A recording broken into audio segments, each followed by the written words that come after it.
Oke, assalamualaikum warahmatullahi wabarakatuh teman-teman. Air mata buaya sang raja dangdut. Jadi Rhoma Irama ngeprank ya teman-teman. Ngeprank judulnya Air Mata Buaya. Ketidakgentlemanan seorang satria bergitar ya.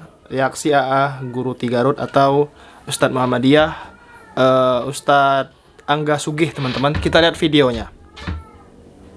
Dalam rangka mengklarifikasi kehadiran saya di PBNU, di mana Ya, terjadi banyak gorengan-gorengan karena ada berita bahwa Rhoma Irama sudah bertobat tentang Ba'alawi. Saya sudah mengatakan kemarin taubatnya Rhoma Irama itu dusta dan terbukti ya. Dia sudah mengklarifikasi apa yang dia ucapkan di podcastnya. Nah, sebetulnya kemarin saya itu sudah mau lanjut begitu ya, move on ke pembahasan apa yang Rhoma Irama lakukan sewaktu muda, yaitu suluk begitu ya, suluk khusus di dalam seni. Nah, cuman karena ada omongan dari Rhoma Irama, saya balikan lagi ke sini pembahasannya. Nah, sudah terbukti, sudah jelas Rhoma Irama sudah mengklarifikasi bahwa dia tetap tidak percaya bahwa Bani Ba'alwi itu adalah keturunannya Nabi Muhammad Shallallahu Alaihi Wasallam. Dan saya melihat videonya itu kurang lebih 2 kali. Saya mendapatkan kesimpulan baru bahwa Rhoma Irama ini bukan hanya bodoh, tapi juga pengecut dan suka melihat kericuhan. Dari mana kesimpulan ini didapat? Begini, kemarin ya saya bisa menyimpulkan seperti itu dan akhirnya terbukti oleh omongannya Rhoma sendiri. Karena kita harus melihat antara fakta dan opini. Faktanya begini dan begitu, kemudian apabila yang kita ucapkan di luar fakta, maka itu adalah opini dari kita. Nah, metode yang sama saya gunakan pada video kali ini. Jadi saya melihat Rhoma Irama itu di podcastnya sampai 2 kali dan saya catat beberapa fakta yang menarik dari perkataannya. Kemudian akan kita lihat bagaimana Rhoma Irama ini ya. Yang pertama tuh fakta yang dikatakan. Oh iya, nanti ini luar biasa ya, Rhoma Irama itu sampai-sampai Babeh Aldo itu mendoakan supaya Rhoma Irama nggak usah tobat sekalian begitu. Ini bagaimana nanti kita bahas ya. Kita lihat dulu dari fakta-fakta yang diucapkan oleh Rhoma Irama itu. Yang pertama, dia mengatakan mengklarifikasi acara di PBNU. Jadi podcast itu adalah untuk mengklarifikasi acaranya di PBNU. Yang kedua, ada berita bahwa Rhoma sudah bertaubat dan mengakui Ba'alwi keturunan Rasulullah dan tidak seperti itu. Nah, dia tahu kan? Ini digoreng nih bahasanya. Kemudian Muhibbin sampai pada jingkrak begitu ya, pada suka karena Rhoma Irama ternyata kembali mengakui zuriyah Rasulullah SAW, yaitu dalam hal ini Ba'alwi, tapi ternyata zong ya. Makanya jangan cepat senang, gak usah senang begitu, biasa aja. Yang ketiga, Rhoma sampai saat ini masih dalam keyakinan hakul yakin bahwa Ba'alwi bukan keturunan Rasulullah SAW. Itu ucapan dia tuh. Yang keempat, tidak dikonfirmasi bahwa akan ada Ba'alwi datang. Jadi kemarin ya, waktu Rhoma Irama itu ke PBNU, dia tidak dikasih tahu, tidak diberitahu sama sekali bahwa akan ada Ba'alwi di sana. Itu pengakuan dia tuh. Kemudian terjadi keharuan bertemu teman lama. Nah, jadi menangisnya kemarin sudah terbukti. Itu di luar sangkaan orang-orang yang menyangka itu bertaubat. Makanya saya katakan kemarin, kalaupun itu bertaubat itu tidak sah. Begitu, dan memang nggak ada bahasanya sama sekali. Dikonfirmasi sekarang sama Rhoma sendiri bahwa tidak terjadi keharuan. Jadi nangisnya itu hanya karena bertemu dengan teman lama. Ya saya mau percaya aja dulu gitu ya. Cuman nanti akan ada tanakut di belakangnya tuh. Yang keenam, dalam podcast hanya menjalankan perintah Allah, yaitu watawasau bil haq watawasau bis sabr. Sebagaimana yang dikatakan kemarin. Saya mengatakan Rhoma ini bodoh, tidak memahami makna watawasau bil haq watawasau bis sabr.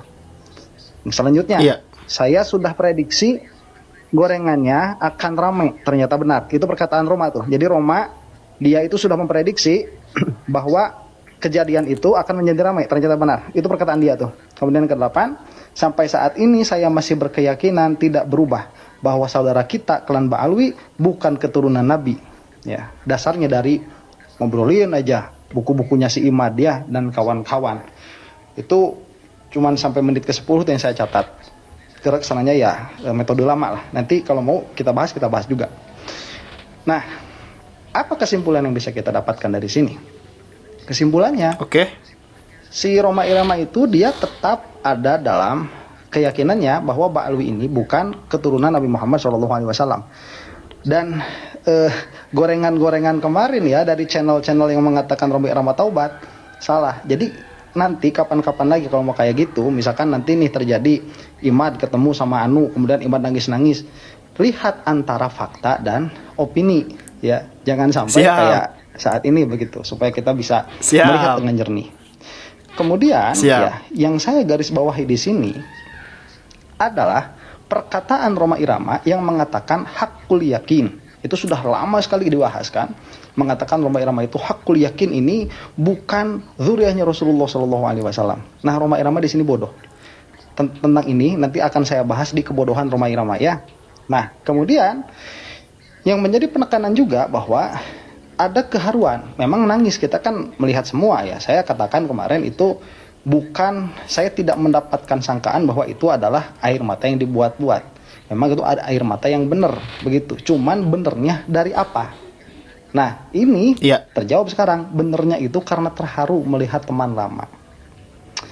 Oh gitu ya. Yang jadi ya. masalah, dia juga sadar bahwa ini akan menjadi gorengan. Jadi dalam pengertian apa? Dalam pengertian Roma Irama ini pengecut. Ya. Dia itu sudah membuat satu klan sakit hati, yang mana di antara afrodnya itu Habib Muhammad itu yang datang. Ya, itu di antara afrodnya tuh. Kalau misalkan tahu bahwa ini akan menjadi bahan omongan, harusnya itu diobrolin dahulu, diomongin duluan harusnya, supaya tidak menjadi sangkaan kepada orang-orang.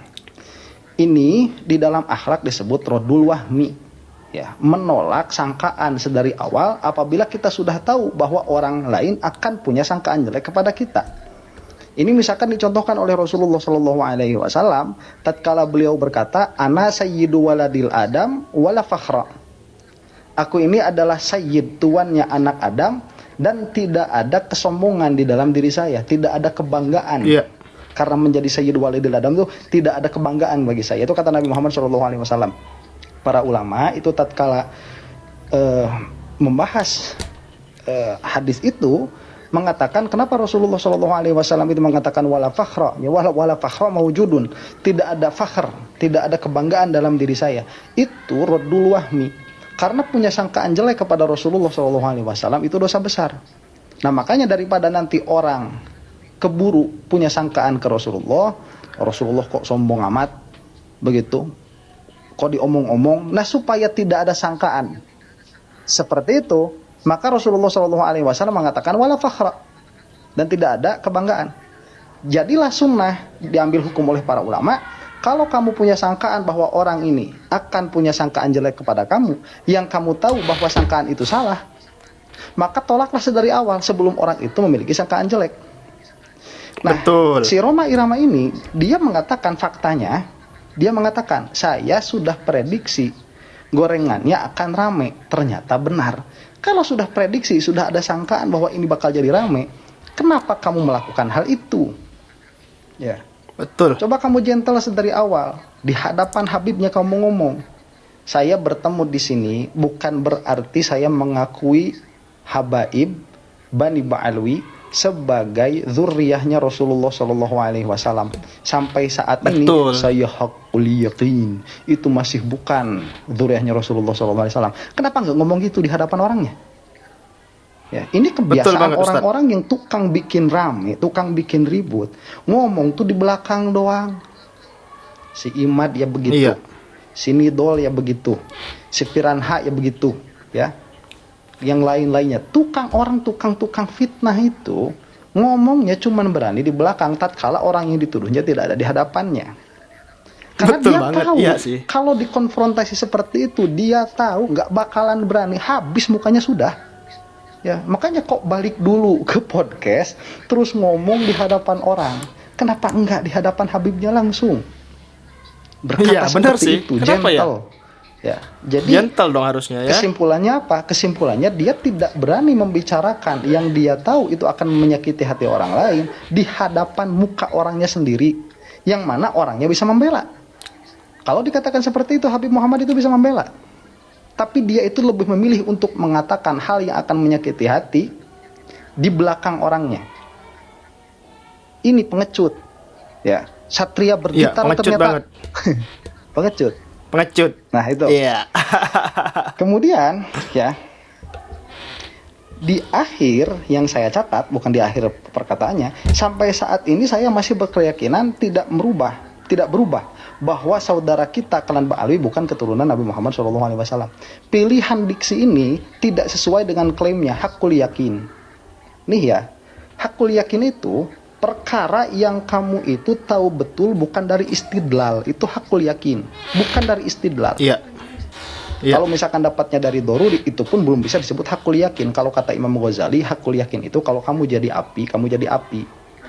Kalau kamu mau tahu api itu apa, kamu jadi api dulu, baru kamu tahu tuh hakul yakin. Ya, itu perumpamaannya, betul, misilnya. Yang dimisilkan bukan kamu jadi apinya, tapi keyakinannya sampai sejauh itu. Karena yang paling tahu api ya api. Kalau api itu punya intelijensia, kira-kiranya begitu. Jadi dalam hal Bani Ba'alwi ini, siapa yang paling tahu, yang hakul yakin itu siapa yang bisa hakul yakin? Yang bisa hakul yakin itu ibunya Sidna Ubaidillah. Karena itu kan dipermasalahkan tuh. Ubaidillah ini punya ibu. Nah, ibunya ini yang paling tahu hakul yakin itu anak siapa. Ya, makanya Iya. kayak Roma Irama punya emak tuh. Emaknya Roma Irama itu paling tahu si Roma tuh anak siapa, paling tahu. Ya. Iya, betul. Suaminya sendiri nggak bisa hakul yakin, nggak bisa. Saya nggak usah ngobrolin kenapanya lah, saya nggak mau sampai menghinakan orang segitunya. Makanya kenapa masalah nasab ini di dalam Islam sangat sensitif. Karena tatkala kamu mengatakan sesuatu itu bukan nasab dari orang tertentu, kamu sudah menuduh macam-macam begitu. Ini Iya, betul. watawasobil hak hak apa? Ya, kalau bego tuh jangan Iya sih, kebahatan. Nah, di akhir kan begini, saya ini tidak ada kebencian begitu. Saya mengajak kepada teman-teman habaib semua. Ngajaknya kok Habibnya nggak ada. Kalau mau ngajak kemarin tuh diskusi di situ. Pego ya. Betul. Kalau Waduh. mau diskusi di sana, waktu di PBNU diskusi ngobrol, diliatin sama banyak orang. Ini mah orangnya udah nggak ada, ayo kita diskusi. Ya apa sih? Kayak gitu. Ya, diskusinya di Diskusi sana. sendiri dia. Nah, kalaupun udah di belakang kayak gitu, di depan beda, di depan ngomongnya adem, di belakang jangan kan habaibnya saya sakit hati, gitu. Ya. Nah ini tidak boleh seperti itu. Yang seharusnya dilakukan oleh Roma Irama yang terhormat itu harusnya ngobrol sama habaib. Dan kalau ngomong seperti itu di belakang, habaib ini sampai sakit hati, diputuskan keturunannya ke atas begitu kan, bukan hanya ke Rasulullah ini. Ubaidillahnya dibilang orang nggak ada, mau gimana? Lah terus dari mana? Ya, oh ini kan ada dari anu itu kan sangkaan orang-orang yang cuman baca buku, itu pun kesimpulannya nggak soreh ya. Wajar kalau Ba'alwi itu sampai sakit hati. Dan saya katakan Ba'alwi udah nggak usah mau sama Roma Irama itu, sudahlah. Mending kayak Wabeh Aldo tuh bilang, udah Roma Irama ini nggak usah tobat, mending mati dalam keadaan keyakinan dia saja. Tuh mending kayak gitu ya. Malah nih saya kasih tahu ya, yang namanya ridho kepada kekafiran itu hukumnya kafir. Jadi kalau misalkan kamu melihat orang kafir, kemudian kamu ridho atas kekafirannya, itu bukan orang kafir itu yang kafir, kamu juga ikutan kafir. Ar-ridho anil kufri kufrun. Nah, cuma ada hal yang menarik. Kalau kamu mendoakan seseorang ini mati dalam keadaan kafir, apakah kamu itu ikutan kafir atau enggak? Jadi ini saking kesal sama orang nih.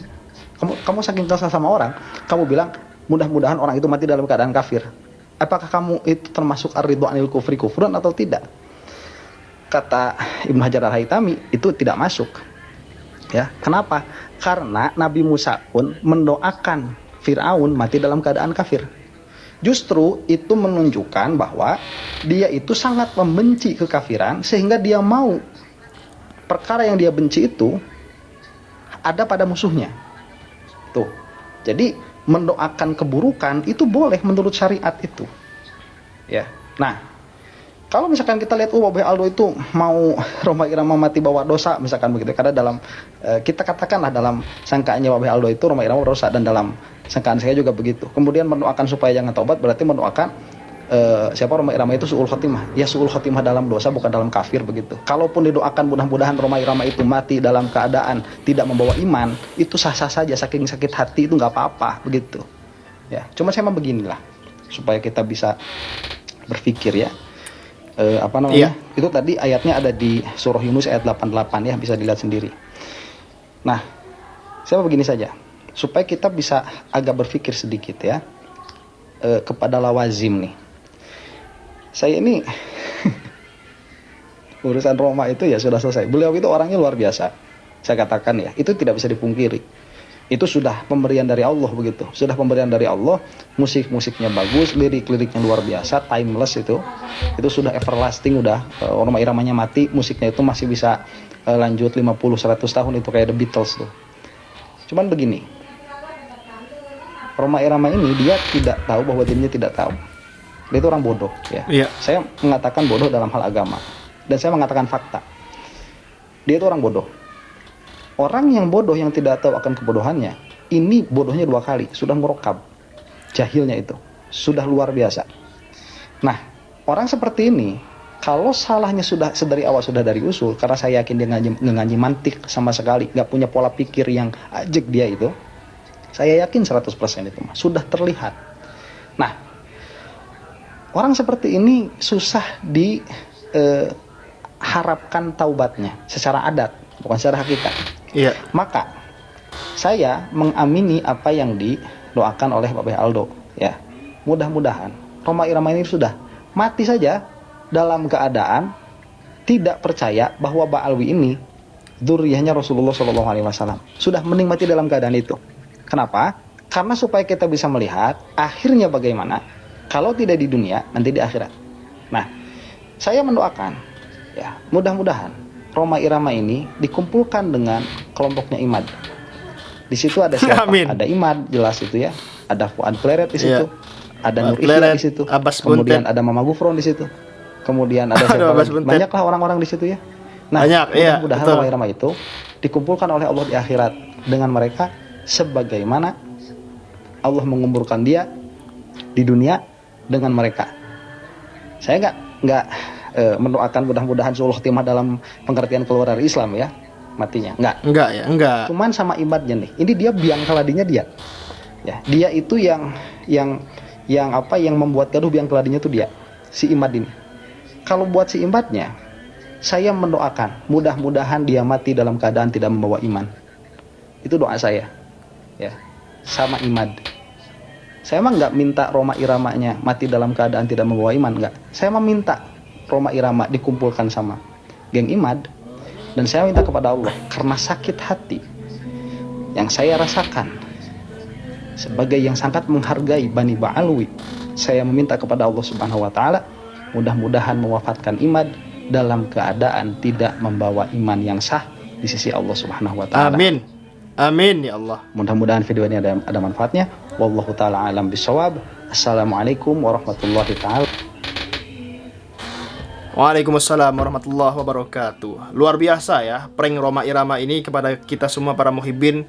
Gua pun awalnya sampai nangis juga. Gua kira dia benar-benaran taubat ya. Pada akhirnya dia bertemu dengan Habib Rizik, salam-salaman ya kan. Kita berharapnya seperti itu, tapi faktanya dia klarifikasi bahwasanya dia nangis bukan karena itu. Dia masih hakul yakin bahwasanya para habaib ini bukan zuriat Nabi Muhammad, bukan keturunan Nabi Muhammad. Nauzubillahi min zalik, teman-teman semua. Semoga video kali ini bermanfaat. Terima kasih. Jangan lupa subscribe channelnya Ustadz Angga Sugih. Cari saja di YouTube ataupun di TikToknya Angga Sugih, teman-teman. Terima kasih. Assalamualaikum warahmatullahi wabarakatuh.